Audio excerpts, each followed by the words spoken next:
사도행전 3장 6절 말씀입니다. 사도행전 3장 6절 말씀입니다.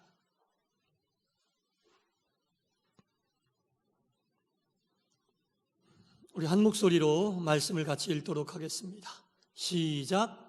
베드로가 이르되 은과 금은 내게 없거니와 내게 있는 이것을 내게 주노니 나사렛 예수 그리스도의 이름으로 일어나 걸으라 하고. 아멘.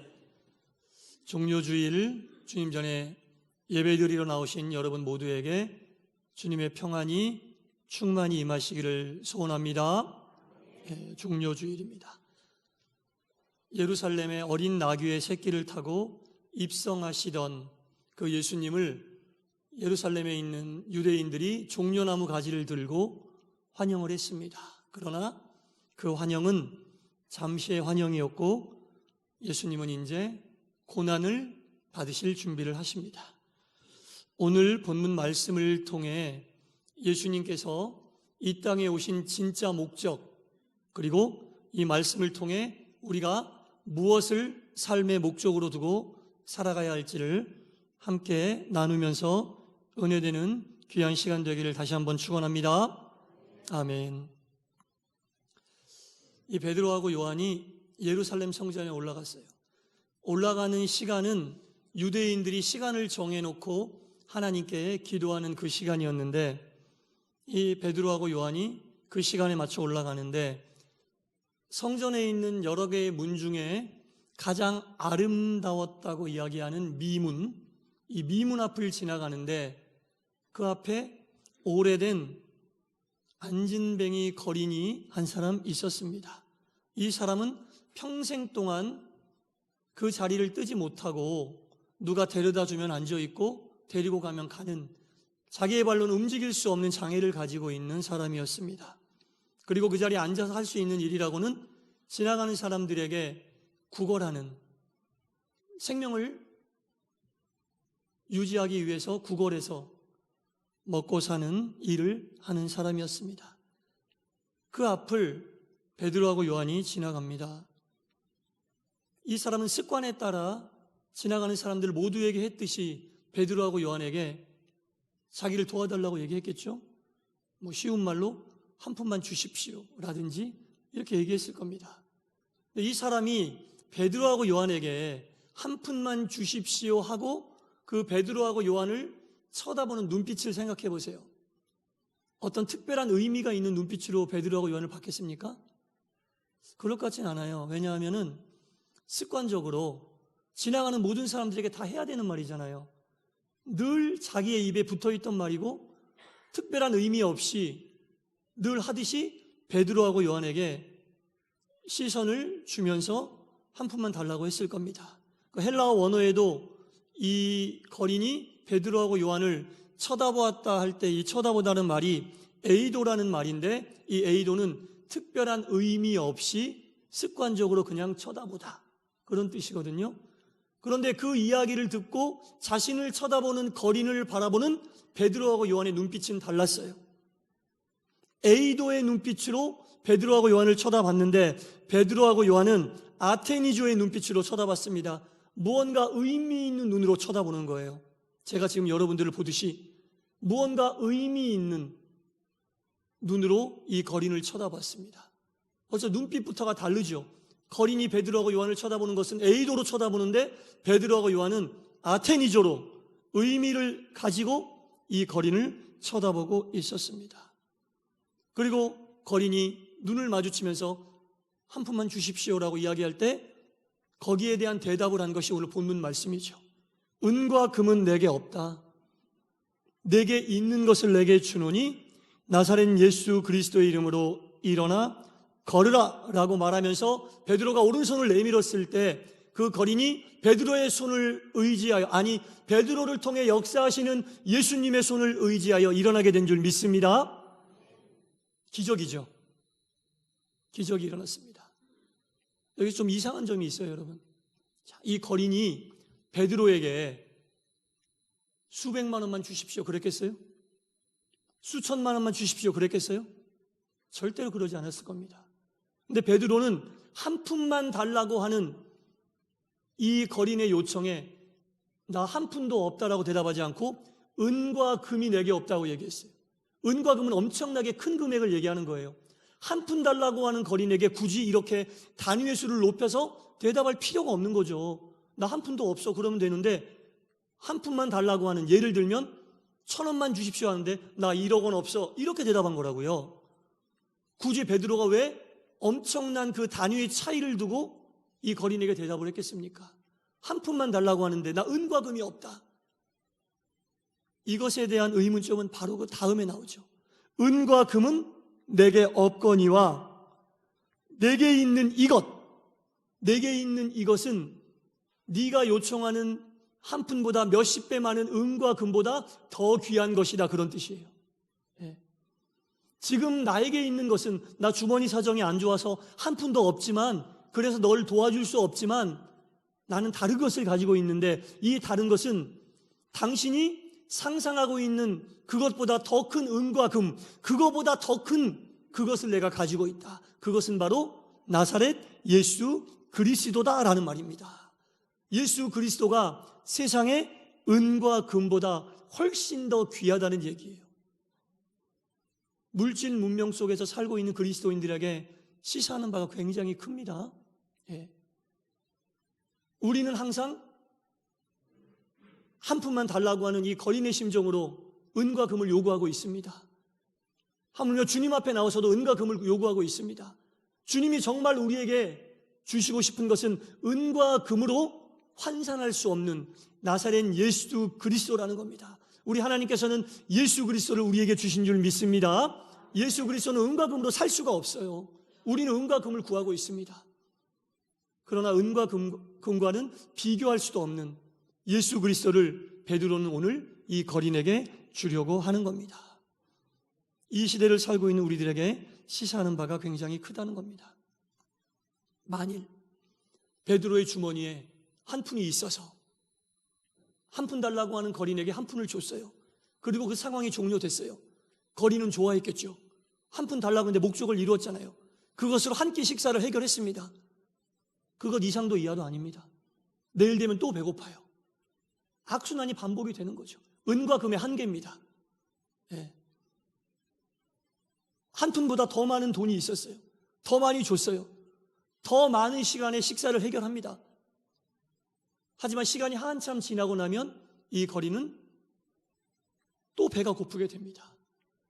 영원한 문제에 대한 해결이 아니란 얘기죠. 은과 금은 순간적인 해결은 될 수 있으나 영원한 문제에 대한 해결의 답은 될 수 없다는 얘기죠. 은과 금은 없다. 그러나 내가 너에게 이것을 준다. 뒤에 나오는 나사렛 예수는 앞에 은과 금과는 반대되는 영원한 문제에 대한 해결의 답이라는 겁니다. 과연 우리가 어떤 것에 목적을 두고 살아야겠습니까? 순간적인 문제 해결, 이것이 지나면 똑같은 어려움을 겪게 되는 그 문제 해결에 우리의 목적을 두고 살아야겠습니까? 영원한 문제 해결의 해답인 예수님에게 목적을 두고 살아야겠습니까? 답은 나와 있는 겁니다. 일본에 우찌무라 간조라고 하는 유명한 신학자가 계시거든요. 그분이 이런 말씀을 했어요. 제가 읽어드릴게요. 땅은 인류의 거처라고 하지만 그렇지 않습니다. 땅은 인류의 묘지입니다. 인류의 거처는 다른 곳에 있습니다. 고린도후서 5장 1절에 보면 손으로 지은 것이 아니요 하늘에 있는 영원한 집이라고 했습니다. 그러므로 땅의 꽃은 묘지를 장식하기에 좋은 곳에 불과합니다. 땅에 있는 산은 그의 유해를 맡기기에 적합할 뿐입니다. 누가 땅을 두고 분쟁을 합니까? 누가 더 많이 가지려고 합니까? 전쟁은 묘지를 더 많이 가지기 위한 쟁탈전에 불과한 겁니다. 영원한 거처를 가진 우리가 기꺼이 땅에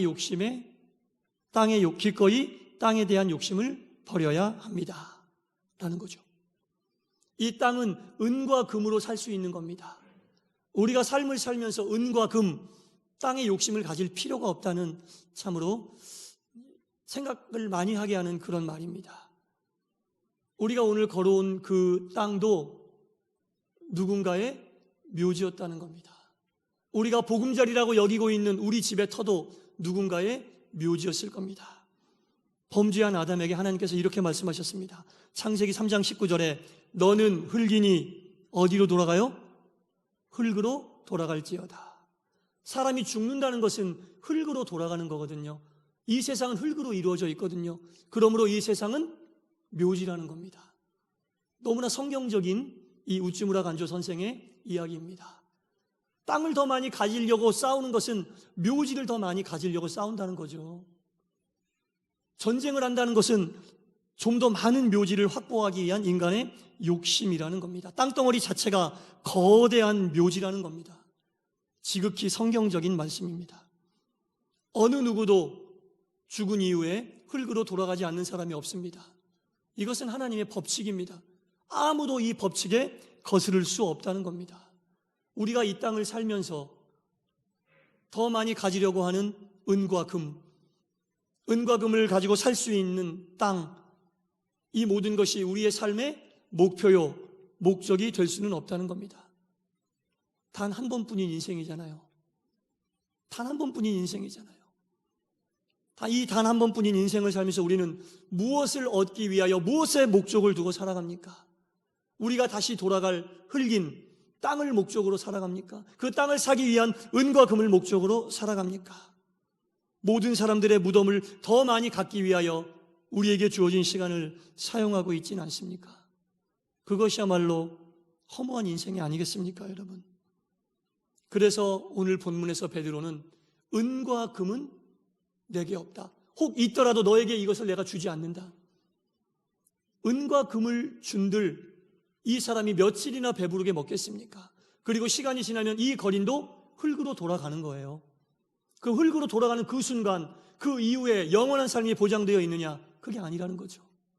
오늘 베드로가 이 거린에게 주려고 하는 것은 은과 금이 아닌 당신이 이 세상 살면서 좀 불편하고 어렵게 살지라도 당신의 호흡이 멈춰지는 그 순간 당신 앞에 열려지는 영원한 문인 생명의 문을 내가 너에게 주겠다라고 하는 베드로의 이야기입니다. 은과 금은 내게 없다. 그러나 영원한 생명을 나는 오늘 너에게 주려고 한다. 그 이야기를 베드로가 하고 있는 거예요. 얼마나 이 거린으로 살면서 물질에 대하여 컴플렉스가 있고 물질이 없는 것에 대해 얼마나 좌절했겠습니까? 얼마나 힘들고 어렵게 살았겠습니까? 그러나 베드로의 이 말을 듣고 이 거린은 물질에 대한 컴플렉스보다 영원한 생명을 얻지 못하는 것에 대한 두려움이 얼마나 큰 것인지 알게 되었을 겁니다. 베드로를 통하여 전하여진 예수님이야말로 이 땅에서의 삶이 마감되는 그 순간 자신 앞에 새롭게 열려질 영원한 새로운 세계로 들어가는 하나님의 선물임을 알았을 겁니다. 우리는 이 본문을 통해 한 사람의 거린이 육신의 치유를 받고 회복된 것을 기적이라고 보고 있는데 이것은 기적이 아닙니다, 여러분. 하나님에게서 이것이 기적이겠어요? 우주 만물을 창조하시고 죽은 사람도 살리시는 하나님에게 이 환자 하나 고치는 게 기적이겠습니까? 아무것도 아니에요. 정말 기적은 먼저 베드로를 통하여 예수님이 이 사람에게 찾아가서 영원한 생명의 문을 선물하셨다는 이것이 기적이라는 겁니다, 여러분. 이것이 진짜 기적입니다. 어떠한 질병에 있어도 어떠한 어려움에 처해 있어도 그것으로부터 벗어나는 것이 기적이 아니라는 거죠. 주님에게는 그런 건 아무것도 아니라는 거죠. 그런 나에게 찾아오셔서 예수님을 소개시키시고 예수님을 믿게 하시고 그로 인하여 우리의 모든 죄를 용서해 주시고 죽음 이후에 새로운 생명의 문을 활짝 열어주신 그것이 우리의 삶의 가장 큰 기적이라는 겁니다. 은과 금보다 땅보다 더 귀한 기적이 바로 여기에 있다는 겁니다. 종료주의를 보내고 고난주간을 시작하는 우리들, 이 세상에 살면서 여러분 우리가 이 세상을 삶의 종착역으로 여기고 삽니까? 아니잖아요. 우리에게서 이 세상은 삶의 경유지입니다. 경유지가 뭡니까? 잠시 있다가 목적지를 향해 출발을 하는 그것을 경유지라고 합니다. 경유지에서 잠깐 불편할 수 있습니다.